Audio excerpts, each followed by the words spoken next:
The three things that I want to leave with you, just these three. I could do 10, I could do a whole life class.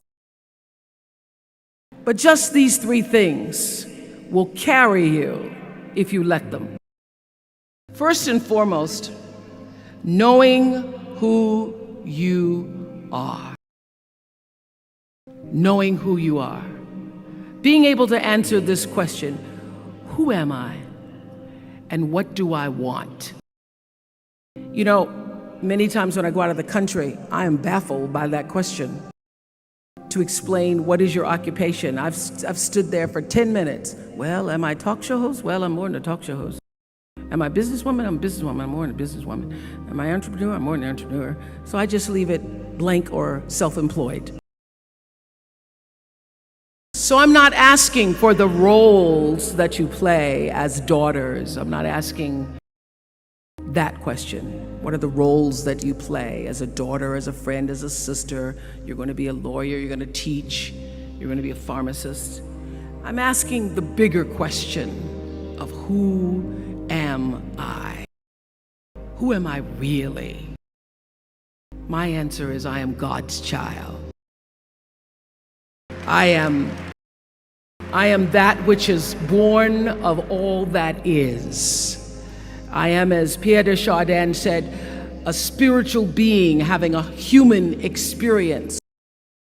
Come trailing the breath of the ancestors yet, but trailing the breath of the angels. And understanding that because I am connected to the source of all that is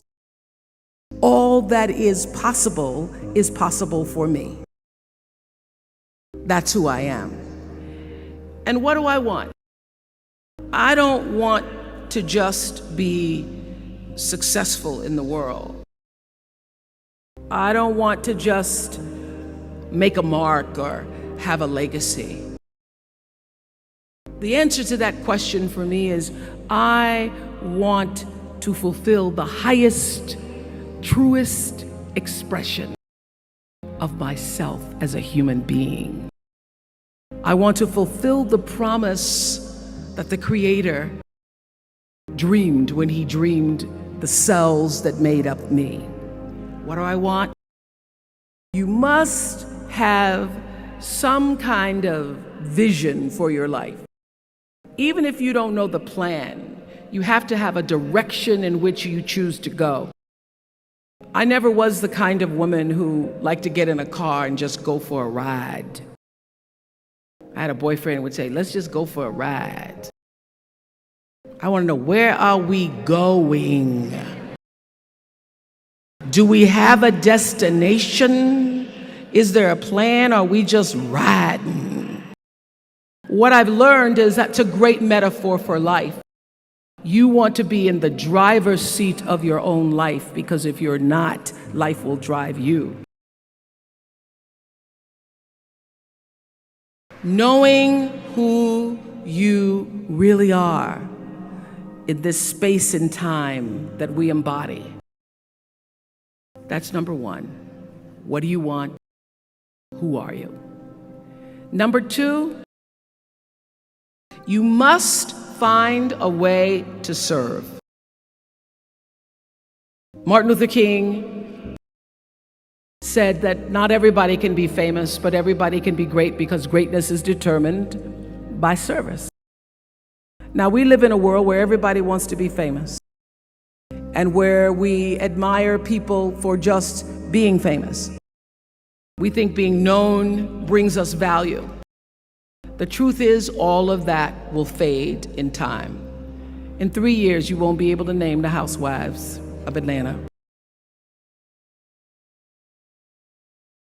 The real truth is that service and significance, service and the significance that you bring to your service is that which is lasting. So to be able to, whatever your occupation or job or talent or gift is, our honorees today getting doctorate degrees, to apparently opposite fields, HIV and AIDS and the spoken word. But what they have in common is service. Using the spoken word in service to community and the world.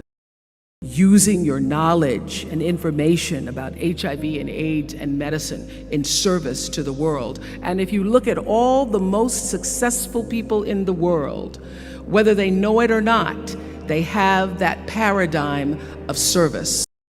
Everybody's talking about Mark Zuckerberg and IPO. Service. Jay-Z rapping. Service. Through the word, to people, through song. For many years, I was really just happy to be on TV, and people would stop and say, "Oh, you on TV?" "Yeah, I'm on TV. I like being on TV. It's a nice job." And it was about the time that I received my honorary doctorate from Spelman around 1993. So I don't know if that had something to do with it. I thought of myself as Dr. Winfrey. That I went back and I took a long look at what it was I was doing on TV and made a decision that I was no longer going to just be on TV, but I was going to use TV as a platform, as a force for good, and not be used by TV. And I will tell you, my decision to make that significant change in the way I operated on television, using television as a service, changed my career exponentially. Service through medicine, service through art. Using whatever it is you produce, your product, as a way of giving back to the world. When you shift the paradigm of whatever it is you choose to do to service and you bring significance to that, success will, I promise you, follow you. Service and significance equals success. That's number 2. Number 3, it's so simple, but so hard to do. Always do the right thing. Always.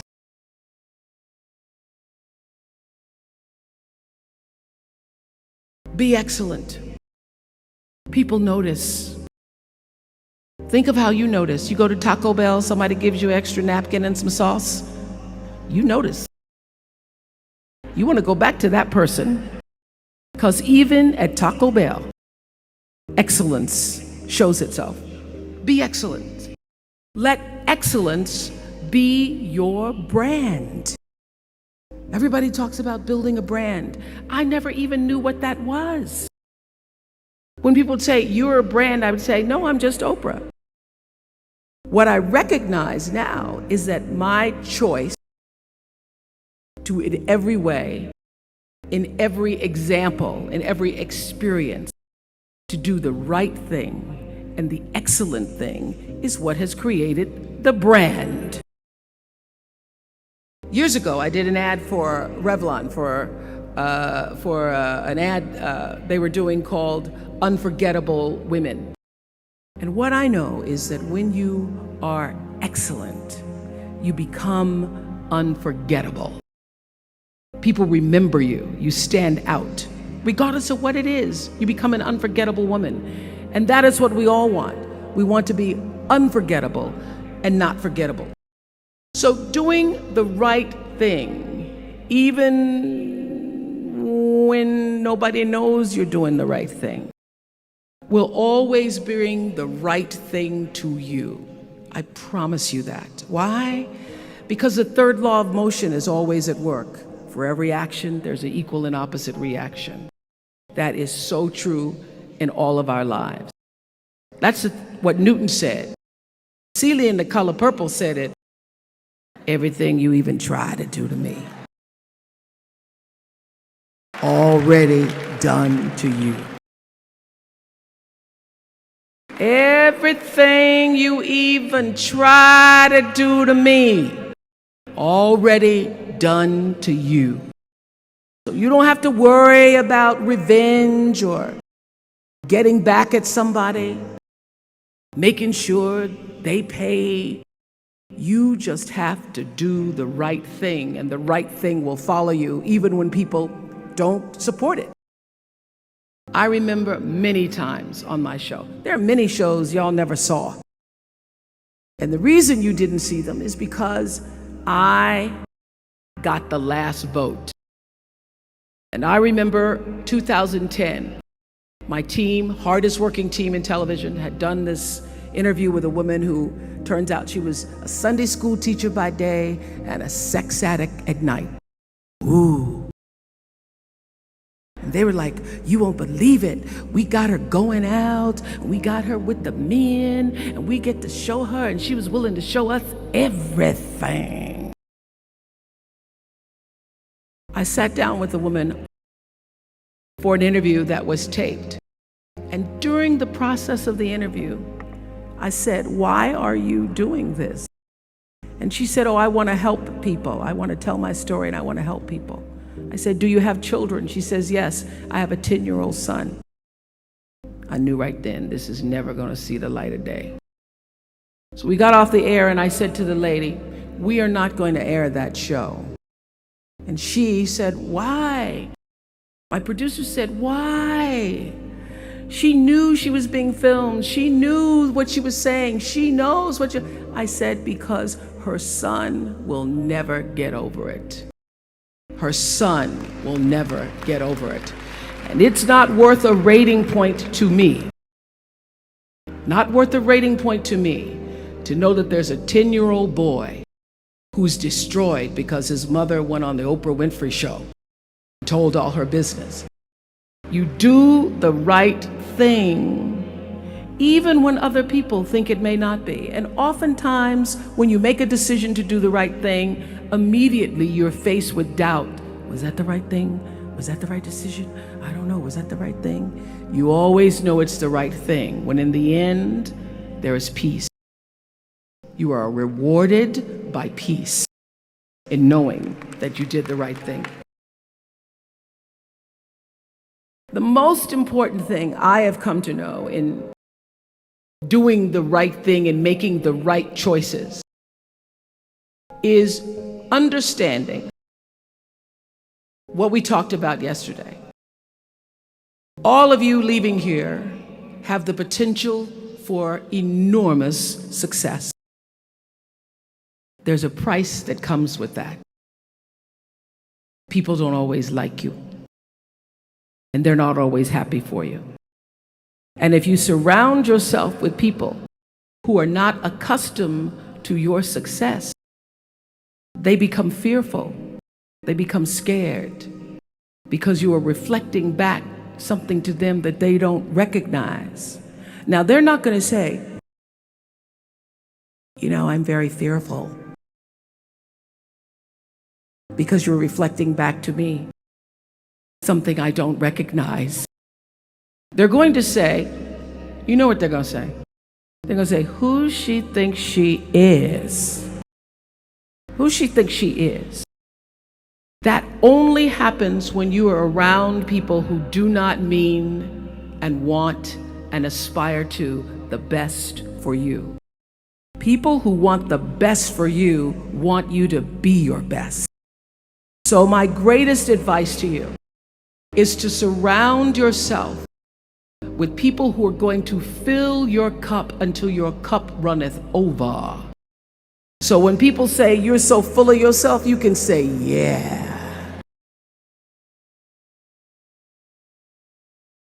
Yes, I'm full. I'm so full, my cup runneth over. And to know that once your cup runneth over, you cannot spend your life with your gallon-size offerings, offering them to pint-sized people.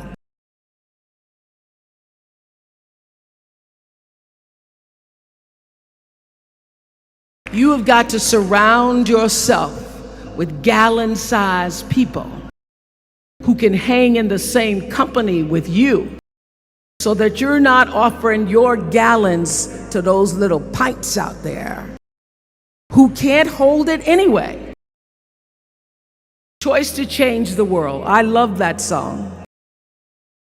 I love hearing you all sing that song. And what I know for sure is that the biggest choices begin and end with you, your internal big questions. Who do I want to be in the world? My relationship to source energy, to all that is God. I'm not talking about what you believe in God. I'm talking about your experience of that which is all life, which is divine and universal. I'm talking about the big deal. Being connected and aligned with that. When you are tuned in and charged into that, whenever you feel empty, you go inside yourself and you connect to the source, and you know that all things are possible. To know that, and to choose to do the right thing in service and significance. I promise you, you will create a vessel of service for yourself first, because you have to honor yourself first. You have to give to yourself first, otherwise you have nothing to give away. You will create a vessel for yourself, for your family, your community, and the world. And those three things will not only lead you to a blessed life. I stand as a witness. My life is so blessed, I can't even take it in sometimes. It will lead you not just to a gifted life and a rewarding life that fills you up, but a sweet life. That's what you want. You want the sweetness. You want it to be so sweet, so that even when the storms come, and they will, you'll know this too shall pass. This too shall pass. Storm is passing over, and you shall not be moved, because you know who you are. When you can do that, grace will follow you, grace and glory. And when they see you coming, it ought to make them proud. They say it's the click of your heels, it's the bend of your hair, it's the palm of your hand, it's the need for your care, because you a woman, you a Spelman woman.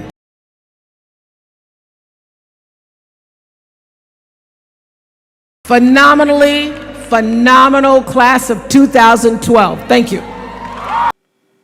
Thank you for watching, everyone. Please subscribe, like, and share. Have a nice day.